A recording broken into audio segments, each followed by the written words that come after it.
মক্কার তরুণ ছাগল পালতো মুশরিকের বিশ্বনবী আর আবু বকর রাদিয়াল্লাহু তাআলা আনহু একবার গেলেন। বিশ্বনবী বলেন, আমি খুব ক্ষুধার্ত, তোমার কাছে কি দুধ আছে ছাগলের? আব্দুল্লাহ ইবনে মাসউদ বলে, আছে, কিন্তু এটা আমার মালিকের, আমি তো দরদ দেখাই আমার মালিকের দুধ আপনি পথিক, আপনারে দিতে পারি না।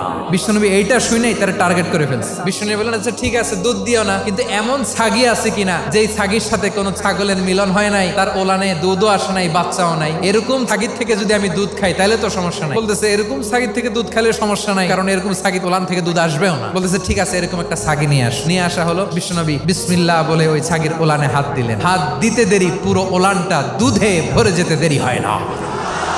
বিশ্বনবী আর আবু বকর রাদিয়াল্লাহু তাআলা আনহু দহন করে পেট ভরে খেলেন। এই দৃশ্য আব্দুল্লাহ ইবনে মাসউদের হৃদয়ে দাগ কাটলো। এই মুজিজা দেখে তিনি বললেন, আশহাদু আল্লা ইলাহা ইল্লাল্লাহ। ওনাকে টার্গেট করে বিশ্বনবী দেখলেন এমন ইন্টেলেকচুয়াল ব্রেন, উনি সূক্ষ্ম সূক্ষ্ম জিনিস বুঝে বেশি, ফিকহি জ্ঞান ওনার মধ্যে বেশি। বিশ্বনবী ওনাকে কোরআনের জ্ঞান